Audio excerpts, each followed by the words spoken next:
అకౌంటింగ్లో ఇంట్రడక్షన్ పార్ట్లో accounting concept. So మనకు ఇంట్రడక్షన్లో మోస్ట్ ఇంపార్టెంట్ టాపిక్ ఇది. సో ఈ అకౌంటింగ్ కాన్సెప్ట్స్ ఎందుకు యూజ్ అవుతాయంటే మనకు బుక్స్ ఆఫ్ అకౌంట్స్లో అంటే ఒక కంపెనీ తనకు సంబంధించిన ఎవ్రీడే బిజినెస్ ట్రాన్సాక్షన్స్ని ఎంట్రీ చేసేటప్పుడు ఒక రూల్స్ అండ్ రెగ్యులేషన్స్ ప్రకారం ఎంట్రీ చేయాలి. సో ఆ రూల్స్ అండ్ రెగ్యులేషన్స్ ప్రకారమే ఎంట్రీ చేసేటప్పుడు ఈ కాన్సెప్ట్స్ అనేది మైండ్లో పెట్టుకోవాలి. ఇవి చాలా ఇంపార్టెంట్ రోల్ వహిస్తాయి అన్నమాట. ఎందుకంటే ఇది ఊరికే రాలేదు, ఇయర్స్ ఆఫ్ ఎక్స్పీరియన్స్ అంటే అకౌంటెంట్స్ చాలా సంవత్సరాల నుంచి ఏ రకంగా రాయాలి, ఎట్లా రాస్తే బెటర్ అని వాళ్ళ యొక్క అనుభవాల పూర్వకంగా తీసుకొచ్చినటువంటివి అకౌంటింగ్ కాన్సెప్ట్. సో ఈ కాన్సెప్ట్స్ అనేది చాలా important. Usage and necessity, you should usage and necessity to the preparation of books of accounts. It generally accepted for recording. So ఇవి మనకు బిజినెస్ ట్రాన్సాక్షన్ అంటే కంపెనీకి సంబంధించిన ట్రాన్సాక్షన్స్ని ఎంట్రీ చేయడానికి ఆమోదయోగ్యంగా ఉంటాయి. అంటే పర్ఫెక్ట్గా ఈ కాన్సెప్ట్ను బేస్ చేసుకొని మనం రికార్డు చేయడం జరుగుతుంది. ఓకే, అకౌంటింగ్ కాన్సెప్ట్స్ అంటే అది రికార్డ్ చేసేటప్పుడు దాని యొక్క థీమ్ని అర్థం చేసుకోవడం. రికార్డ్ చేసేటప్పుడు ఆ థీమ్ అనేది ఏంటంటే మనకి ఈ మేజర్ ఇంపార్టెంట్ కాన్సెప్ట్స్ 9 ఉన్నాయి ఇక్కడ. వీటిని చూస్తే మీకు ఎక్స్ప్లెయిన్ చేస్తే మీకు అర్థమవుతుంది. సో ఫస్ట్ గుర్తుపెట్టుకోండి, అకౌంట్స్ రికార్డ్ చేసే ముందు ఈ కాన్సెప్ట్స్ని మనకు మైండ్లో పెట్టుకొని అంటే గుర్తుపెట్టుకొని వీటినే బేస్ చేసుకొని రికార్డ్స్ చేయడం జరుగుతుంది. సో ఇది generally accepted concepts. Okay, first one ఏంటంటే business entity concept. Business entity concepts. ఇక్కడ ఎంటిటీ అంటే దానికి ఉండాల్సిన గుణం అని చెప్పుకోవచ్చు. ఎంటిటీ అంటే అస్తిత్వం అంటే ఒక పర్టికులర్గా చెప్పేది అన్నమాట. సో దీనికి సపరేట్ ఎంటిటీ అని చెప్పచ్చు. దేనికి సపరేట్ ఎంటిటీ అంటే ఫర్ ఎగ్జాంపుల్ ఇక్కడ చూడండి, owners are stock holders who provide capital. అంటే ఇక్కడ ఏంది కాన్సెప్ట్ అంటే ఫర్ ఎగ్జాంపుల్ బిజినెస్ ఉంది. ఆ బిజినెస్ ఫర్ ఎగ్జాంపుల్ జియో అనుకుందాం, జియో బిజినెస్ ఉంది. సో ఈ జియో బిజినెస్ సంబంధించిన ట్రాన్సాక్షన్ పక్కా రికార్డ్ చేయాలి. కాబట్టి దీనికి ఓనర్ ఉంటాడు, ఏ అనే ఓనర్ ఉన్నాడు అనుకోండి. సో ఇప్పుడు బిజినెస్ సంబంధించిన ట్రాన్సాక్షన్స్ని ఓనర్ తరఫున రికార్డ్ చేస్తామా, బిజినెస్ తరఫున రికార్డ్ చేస్తామా అంటే మనం బిజినెస్ పాయింట్ ఆఫ్ వ్యూనే ఎంట్రీ చేయాలి. సో ఇక్కడ ఓనర్ అనేవాడు ఏ ఉంది, నేమ్ ఇండికేట్ చేస్తుంది. Okay, name. సో ఏ ఓనర్, దేనికి జియో కంపెనీకి owner. So but business entity concept ఏం చెప్తుందంటే జియో కంపెనీ తరఫునే మనం అకౌంట్స్ రికార్డ్ చేయాలి. సో ఓనర్ అనేవాడు సపరేట్గా ఉంటాడు. సో అవుట్ సైడ్ కస్టమర్స్ ఎలానో కంపెనీకి ఓనర్ అనేవాడు కూడా సపరేట్గా ఉండాలి. That is entity. సో అంటే మనం అకౌంట్స్ రికార్డ్ చేసే ముందు ఈ కాన్సెప్ట్ గుర్తుపెట్టుకోవాలంటే మనం కంపెనీ తరఫునే ప్రిపరేషన్ చేయాలి. ఓనర్ అనేవాడు అవుట్ సైడ్ పర్సనల్గా ట్రీట్ చేయడం చేయాలని చెప్తుంది. అందుకే సెపరేట్ ఎంటిటీ అంటే ఓనర్స్ ఆర్ స్టాక్ హోల్డర్స్, వీళ్ళు ఓనర్స్. ఎవరైతే మరి లేకుండా హూ ప్రొవైడ్ క్యాపిటల్ అంటే డబ్బు అయితే ఎవరు పెడతారు, ఓనర్ పెడతాడు. ఓనర్ ఎవడు, ఓనర్. ఇక్కడ స్టేక్ హోల్డర్స్ అంటే ఇందులో investment of stock holders. So వీళ్ళు ఈ బిజినెస్కి సపరేట్గా ఉండడం జరుగుతుంది. సో అకౌంట్స్ మాత్రం బిజినెస్ పేరు మీద జియో మీద జరుగుతూ ఉంటాయి. సో వీళ్ళను అవుట్ సైడ్ పర్సన్గా బిజినెస్కి సపరేట్గా చూడడం జరుగుతుంది. అలా చూడాలని చెప్తుంది business entity concept. Next one, dual aspect concept. Dual అంటే ఇక్కడ మనకు కనబడుతుంది 2.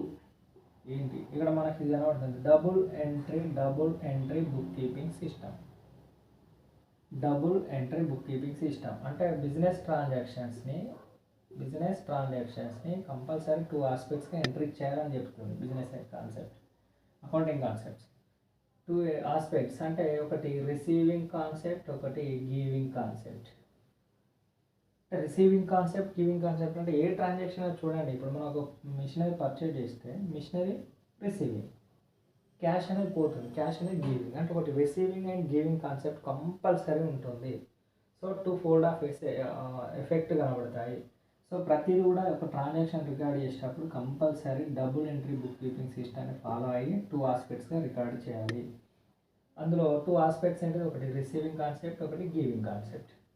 సో మనకి ఇక్కడ క్లాసిఫికేషన్ ఆఫ్ అకౌంట్స్లో డెబిట్ అవుతుందా క్రెడిట్ అవుతుందా అనేది ఇంపార్టెంట్. అది మనం డెబిట్ క్రెడిట్ రూల్స్ చెప్తుంది. సో కాకపోతే ఇక్కడ ఏంటంటే దీని ప్రకారం కాన్సెప్ట్ ప్రకారం as per this concept every transaction should write on two aspects, that is receiving concept and giving concept. అట్లా 2 కంపల్సరీ రాయాలని చెప్తుంది. నెక్స్ట్ గోయింగ్ కన్సర్న్ కాన్సెప్ట్ ఇదేం చెప్తుందంటే ఒక బిజినెస్ ఎస్టాబ్లిష్ అయితే అది కంపల్సరీ ఎగ్జిస్టింగ్లోనే ఉంటుంది, ఎప్పటికీ రన్ అవుతూనే ఉంటుంది అనే కంపల్సరీ ఆ థీమ్ తోటే బిజినెస్ స్టార్ట్ చేస్తారు. అంటే ఇక్కడ ఏంటంటే will continue for long time. Going concern concept ఏం చెప్తుంది, బిజినెస్ అనేది ఒకసారి ఎస్టాబ్లిష్ అయిన తర్వాత అది కంపల్సరీ రన్ అవుతూనే ఉంటుంది అని కాన్సెప్ట్ ఉండాలి. ఎవ్రీ ఇయర్ అకౌంట్స్ మెయింటైన్ చేయాలని చెప్తుంది. ఇది ఎప్పుడు క్లోజ్డ్ అంటే ఇది క్లోజ్ అయ్యేంత వరకు, అంటే లా ప్రకారము, అంటే దాన్ని కంపెనీ లిక్విడేషన్ అంటాం, అంటే లిక్విడేషన్ అయ్యే స్టేజ్ అయ్యేంత వరకు కంపెనీ రన్ అవుతూనే ఉంటుంది, కంపెనీ కంపల్సరీ అకౌంట్స్ ప్రిపేర్ చేయాల్సి ఉంటుంది అని కాన్సెప్ట్ చెప్తుంది. గోయింగ్ కన్సర్న్స్ అంటే will continue for long time. Next one money measurement concept. ఇందులోనే ఉంది మనీ మెజర్మెంట్ కాన్సెప్ట్. ఆ బిజినెస్ ట్రాన్సాక్షన్స్ అని రికార్డ్ చేసేటప్పుడు కంపల్సరీ టర్మ్స్ ఆఫ్ మనీ అంటే క్యాష్ రూపంలో ఎంట్రీ చేయాలి. ఫర్ ఎగ్జాంపుల్ మిషన్ పర్చేజ్ అనుకో, మిషన్ పర్చేజ్డ్ 10,000. సో ఈ 10,000 అని ఎంట్రీ చేయడం మస్ట్ అనమాట. సో ప్రతి ట్రాన్సాక్షన్ అనేది ఇన్ టర్మ్స్ ఆఫ్ మనీలో మనం ఎక్స్పెక్ట్ చేయాల్సి ఉంటుంది. So that is money measurement concept. Next one cost concept. Next important cost concept. A price actually paid, depreciation ఇక్కడ ఉండి ఇచ్చాను. యాక్చువల్లీ ఏంటంటే ఒక మిషన్ పర్చేజ్ చేసాం 1 lakh, మిషన్ 1 lakh పర్చేజ్ చేసాం, దాని యాక్చువల్ కాస్ట్ ఎంటర్ చేస్తున్నాం.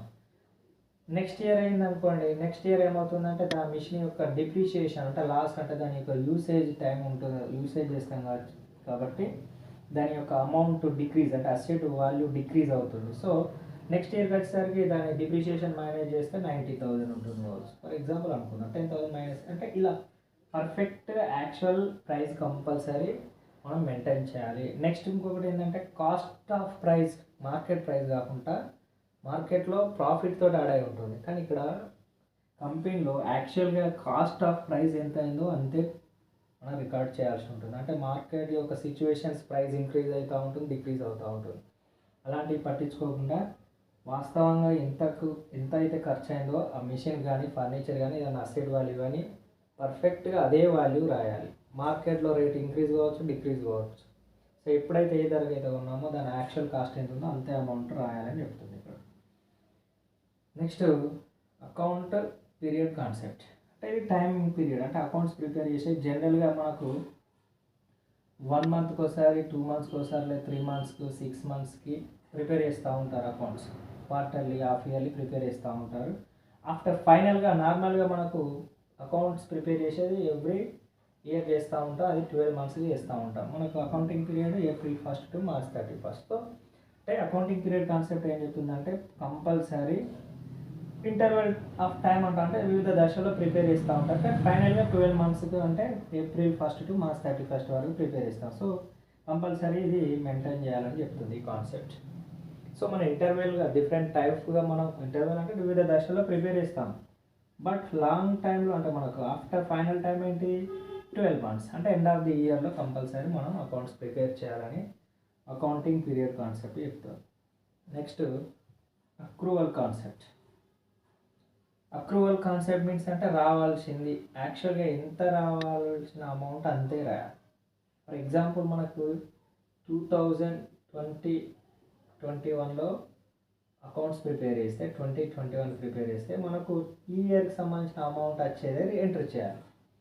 22 అమౌంట్ అంటే మనం దీన్ని ఎంట్రీ చేయకూడదు, లేదా ప్రీవియస్ ఇయర్ 19 అమౌంట్ అయినా కూడా ఎంట్రీ చేయకూడదు. అంటే ప్రజెంట్ ఇయర్ ఎంత అయిందో, ప్రజెంట్ ఇయర్ ఎంత రావాల్సి ఉందో, ప్రజెంట్ ఇయర్ పేమెంట్స్ అయినా సార్ రిసీప్ట్స్ అయినా ఏదైనా కూడా యాక్చువల్గా ఎంత రిసీప్ట్స్ అయింది, ఎంత వస్తుంది అనేది మాత్రం మనం రికార్డు చేయాల్సి ఉంటుంది. సో ఈ కాన్సెప్ట్ ఏం చెప్తుంది అక్రూవల్ కాన్సెప్ట్. సో దీని అక్రూవల్ రిసీవ్డ్ వాస్తవంగా ఎంత అయితే వచ్చింది మనం ఎంతైతే ఎక్స్పెన్సెస్ చేసాం, ఎంత స్పెండ్ చేసాం, ఎంత రిటర్న్స్ ఎక్స్పెక్ట్ చేస్తున్నాం, ఎంత వస్తుంది అనేది వాస్తవంగా ఎంత రియలైజ్ అయింది అనేది మనం ఎంట్రీ చేయాల్సి ఉంటుంది. Previous year and advance year మనం రికగ్నైజ్ చేయకూడదు. Next matching concept. Matching concept means revenue earned. ఇది కూడా ఏంటంటే అకౌంటింగ్ పీరియడ్లో వచ్చిన అమౌంట్ను మాత్రమే మనం రికార్డు చేయాల్సి ఉంటుంది. అంటే ఏ అకౌంటింగ్ ఇయర్ అయితే ప్రిపేర్ చేస్తున్నామో ఆ అకౌంటింగ్ పీరియడ్లో వచ్చిన అమౌంట్నే రికార్డు చేయాల్సి ఉంటుంది. ఓకే. నెక్స్ట్ అంటే ఇక్కడ మ్యాచింగ్ అంటే ఇక్కడ ఏ అకౌంటింగ్ ఇయర్ సంబంధించి ఆ అకౌంటింగ్ ఇయర్కి ప్రిపేర్ చేయాలి. నెక్స్ట్ వన్ ఇంకొకటి ఏంటంటే మనం డిఫరెంట్గా మనం కొన్ని గూడ్స్ యూజ్ చేస్తూ ఉంటాం. ఇప్పుడు ఒక 50,000 గూడ్స్ పర్చేజ్ చేసాం అనుకోండి, అందులో half of the amount sold చేసాం అనుకోండి, రిమైనింగ్ 50,000 ఉంటుంది. సో ఆ ఇయర్లో హాఫ్ ఆఫ్ ది సోల్డ్ చేసాం, ఇంకా రిమైనింగ్ ఉంటుంది 50,000 అన్సోల్డ్ స్టాక్. అది నెక్స్ట్ ఇయర్ ట్రాన్స్ఫర్ చేస్తాం. అంటే ఏ ఇయర్లో ఎంత అమ్మాము, ఏ ఇయర్లో ఎంత అమ్మలేదు, ఇయర్లో ఎంత ఎక్స్పెన్సెస్ అయింది, ఇంకెంత రిమైనింగ్ ఉంది, యాక్చువల్లీ ఈ ప్రజెంట్ రిలేటెడ్ ఇయర్కి సంబంధించిన మాత్రమే ఎంట్రీ చేయాల్సి ఉంటుంది. అండ్ అన్సోల్డ్ స్టాక్ ఉన్న నెక్స్ట్ ఇయర్ ప్రాఫిట్స్ ఏమున్నా కూడా నెక్స్ట్ ఇయర్ ట్రాన్స్ఫర్ అవుతాయి. సో యాక్చువల్లీ ఎంత అయిందో అది రాయాలి. దాన్ని మ్యాచింగ్ కాన్సెప్ట్ అని చెప్పచ్చు మనం. Next realization concept. Realization concept అంటే యాక్చువల్లీ రియలైజ్డ్ అంటే వాస్తవంగా వచ్చిన అమౌంట్. అంటే మనం ట్రాన్సాక్షన్ జరిపేటప్పుడు కొన్ని ఇల్లీగల్ బిజినెస్ చేస్తూ ఉంటారు. సో ఇల్లీగల్ సంబంధించినటువంటి బిజినెస్ ద్వారా వచ్చినటువంటి క్యాష్ అమౌంట్ కానీ ఇల్లీగల్ ప్రాఫిట్స్ కానీ ఇలాంటి ఏవి కూడా అకౌంట్స్లో రికార్డ్ చేయకూడదు. సో మనకు లీగల్గా చేసేటువంటి యాక్టివిటీస్ ద్వారా వచ్చినటువంటి అమౌంట్ని మనం అకౌంట్స్లో రికార్డ్ చేయాల్సి ఉంటుంది. ఏమైనా ఫ్రాడ్ కానీ ఇంకేమైనా కరప్షన్ కానీ ఎలాంటి మిస్బిహేవియర్ కానీ సంథింగ్ ఎలాంటి ఇల్లీగల్గా జరిగే యాక్టివిటీస్ ద్వారా వచ్చిన ప్రాఫిట్స్ లాసెస్ కానీ ఇలాంటి రికార్డు చేయకూడదు. సో ఇవి మనం బిఫోర్ ప్రిపరేషన్ ఆఫ్ అకౌంట్స్కి ఈ కంపల్సరీవి దృష్టిలో పెట్టుకొని అకౌంట్స్ ప్రిపేర్ చేస్తాం.